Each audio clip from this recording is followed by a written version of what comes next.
একদিকে খবর আসছে আমেরিকা আর ইরানের মধ্যে একটা বড় সমঝোতা হয়তো আজই হয়ে যেতে পারে, কিন্তু ঠিক সেই মুহূর্তেই ইরান বলছে যুদ্ধবিরতির প্রতিটি মুহূর্ত তারা কাজে লাগিয়েছে নিজেদের সামরিক শক্তি বাড়াতে। এদিকে লোহিত সাগরে সৌদি আরবের আরও একটি জাহাজে ক্ষেপণাস্ত্র হামলা হয়েছে, আর ঠিক তার পরদিনই অর্থাৎ আজ 6ই আগস্ট পাকিস্তানের প্রধানমন্ত্রী এবং সেনাপ্রধান একসঙ্গে পৌঁছেছেন সৌদি আরবে।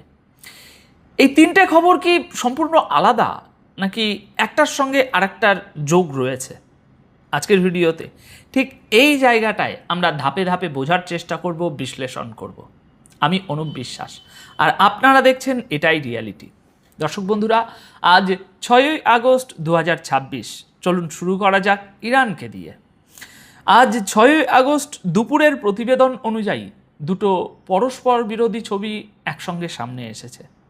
একদিকে বলা হচ্ছে হরমুজ প্রণালী খুলে দেওয়ার বিষয়ে আমেরিকা আর ইরানের মধ্যে একটা সমঝোতা হতে পারে, চলছে, অনগোয়িং, অর্থাৎ কূটনৈতিক দরজা এখনও পুরোপুরি বন্ধ হয়ে যায়নি। কিন্তু ঠিক সেই সময়েই আজ ইরান বলছে তাদের সামরিক শক্তি এখন আগের চেয়েও বেশি, অর্থাৎ যুদ্ধ যদি আবার শুরু হয় তারা তার জন্য সম্পূর্ণ প্রস্তুত। আল জাজিরার প্রতিবেদন অনুযায়ী ইরানি সেনাবাহিনী আজ বলেছে যুদ্ধবিরতির প্রতিটি মুহূর্ত তারা ব্যবহার করেছে নিজেদের সামরিক ক্ষমতা বাড়ানোর কাজে। কিভাবে, তাই তো? তাহলে শুনুন তাদের বক্তব্য। তাদের বক্তব্য অনুযায়ী এই সময়ের মধ্যে বাহিনীতে নতুন অস্ত্র যুক্ত করা হয়েছে। যেসব ব্যবস্থা আগের সংঘাতে ক্ষতিগ্রস্ত হয়েছিল সেগুলো মেরামত করে আবার ব্যবহারের উপযোগী করা হয়েছে।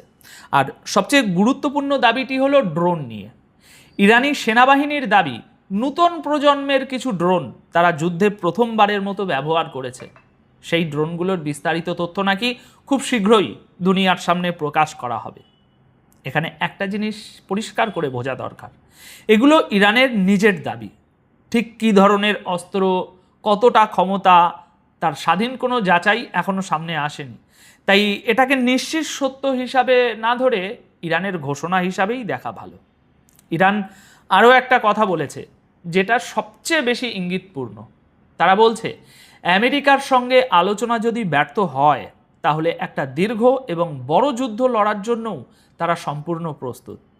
এখন প্রশ্ন হচ্ছে, একই সঙ্গে আলোচনা আর যুদ্ধ প্রস্তুতির এই দুটো বার্তা কেন? আসলে এটাই কূটনীতির পুরনো কৌশল। আলোচনার টেবিলে বসার আগে নিজের হাতের তাসটা শক্ত করে দেখানো। বার্তাটা মোটামুটি এরকম: আলোচনা হতে পারে, কিন্তু অস্ত্র নামিয়ে রেখে নয়, এবং সমঝোতা হলেও সেটা অন্য পক্ষের শর্তে হবে না। ইরানের এই অবস্থানের পিছনে একটা যুক্তিও তারা সামনে আনছে। তাদের বক্তব্য, অতীতে বারবার তারা প্রতিশ্রুতি পেয়েছে, কিন্তু শেষ পর্যন্ত ঠকতে হয়েছে। সেই অভিজ্ঞতা থেকেই এবার তারা কোনো ঝুঁকি নিতে রাজি নয়। এখানে দর্শকদের জন্য মূল বিষয়টা হলো, দেখুন, যুদ্ধবিরতি মানেই শান্তি নয়। অনেক সময় যুদ্ধবিরতি হলো দুই পক্ষের প্রস্তুতি নেওয়ার সময়। ইরান নিজেই কার্যত সেটাই স্বীকার করে নিচ্ছে। কিন্তু এখানেই বিষয়টা শেষ হচ্ছে না। এবার আসা যাক ইয়ামেনের হুতিদের প্রসঙ্গে, যারা এই মুহূর্তে সৌদি আরবের উপর সরাসরি আবার একটা হামলা চালিয়েছে। দর্শক বন্ধুরা, খবর অনুযায়ী হুতিরা সৌদি আরবের আরও একটি তেলবাহী জাহাজে বড় ধরনের হামলা চালিয়েছে। তারা বলেছে এই হামলা আগামী দিনে আরও বাড়বে। প্রতিবেদন অনুযায়ী তাদের দাবি, লোহিত সাগরের উত্তর অংশে সৌদি আরবের একটি তেল অনুসন্ধানকারী জাহাজকে তারা একাধিক ব্যালিস্টিক ক্ষেপণাস্ত্র দিয়ে নিশানা করেছে। জাহাজটির নাম বলা হচ্ছে ওয়াফা। হুতিদের দাবি ক্ষেপণাস্ত্রগুলো সরাসরি লক্ষ্যে আঘাত করেছে এবং জাহাজটি আগুনের গোলায় পরিণত হয়েছে। এখানে আবারও আপনাদের মনে করিয়ে দিই, এটি হুতিদের নিজেদের দাবি। ক্ষয়ক্ষতির স্বাধীন কোনো হিসেব এই প্রতিবেদনে নেই। হুতি বাহিনীর মুখপাত্র ইয়াহিয়া সারি গতকাল 5ই আগস্ট একটি ভিডিও বিবৃতি প্রকাশ করেন। সেখানে তিনি বলেন, 22শে জুলাই সৌদি আরবের বিরুদ্ধে সমুদ্র অবরোধ ঘোষণা করার পর থেকে এটি 8ম জাহাজ যেটিকে তারা নিশানা করেছে। আনসারুল্লাহর আরও দাবি, এখনও পর্যন্ত মোট 29টি সৌদি জাহাজকে তারা লোহিত সাগর ও আরব সাগরের পথে এগোতে দেয়নি। অর্থাৎ শুধু হামলা নয়, একটা পুরোদস্তুর সামুদ্রিক অবরোধের কথা তারা বলছে।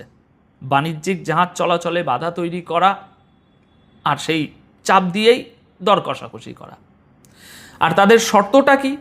ইয়াহিয়া সারি বলেছেন, সৌদি আরব যতদিন না 2015 সাল থেকে ইয়েমেনের উপর চলা অবরোধ তুলে নিচ্ছে, ততদিন সৌদি জাহাজের উপর হামলা এবং সমুদ্র অবরোধ এই দুটোই চলতে থাকবে। আর ঠিক এখানেই আসছে আজকের সবচেয়ে কৌতূহলের খবরটা। এমন একটা খবর যার মধ্যে কিছু প্রশ্ন এবং কিছু সন্দেহ দুটোই রয়েছে।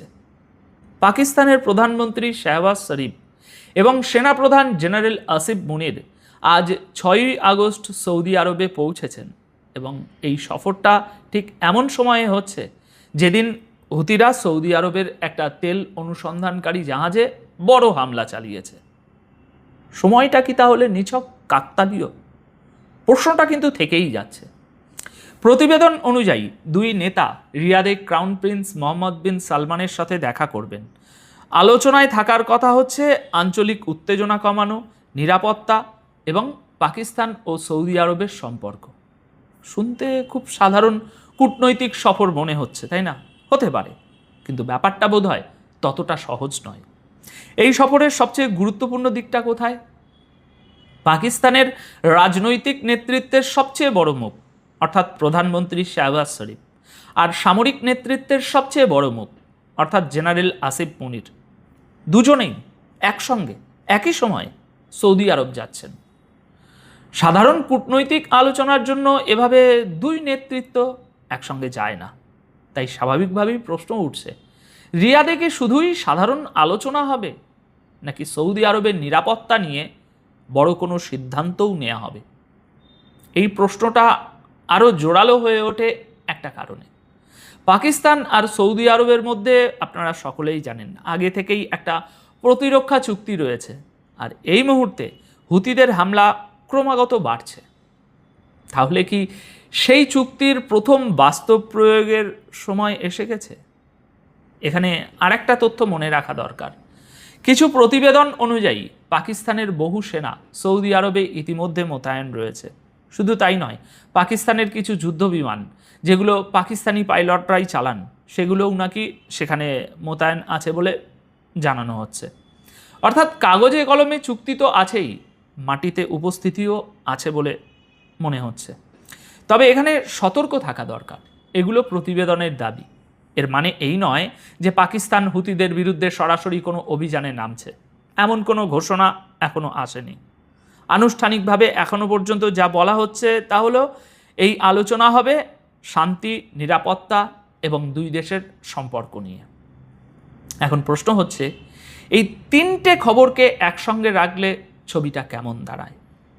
একদিকে ইরান বলছে আলোচনা ব্যর্থ হলে তারা দীর্ঘ যুদ্ধের জন্য তৈরি। অন্যদিকে হুতিরা সমুদ্রপথে সৌদি জাহাজের উপরে হামলা বাড়াচ্ছে এবং অবরোধ তোলার শর্ত দিচ্ছে। আর ঠিক সেই সময়ই পাকিস্তানের রাজনৈতিক ও সামরিক নেতৃত্ব একসঙ্গে আজ রিয়াদে হাজির হচ্ছে। অর্থাৎ পুরো অঞ্চলে চাপটা এখন এক জায়গায় জমছে না, ছড়িয়ে পড়ছে স্থল থেকে সমুদ্রে আর সামরিক প্রস্তুতি থেকে কূটনৈতিক দৌড়ঝাঁপে। তাহলে সবচেয়ে বড় প্রশ্ন, সামনে কি হতে পারে? এখানে মোটামুটি দুটো সম্ভাবনা তৈরি হচ্ছে। প্রথমত, যদি আমেরিকা ও ইরানের মধ্যে সমঝোতা সত্যি আজ হয়, তাহলে আঞ্চলিক উত্তেজনা কিছুটা কমতে পারে এবং আলোচনার পথ খোলা থাকতে পারে। দ্বিতীয়, যদি সেই আলোচনা আজ ভেঙে যায়, কোনো রেজাল্ট না বেরোয়, তাহলে ইরানের ঘোষিত প্রস্তুতিতে পরিস্থিতি আরও জটিল হয়ে উঠতে পারে।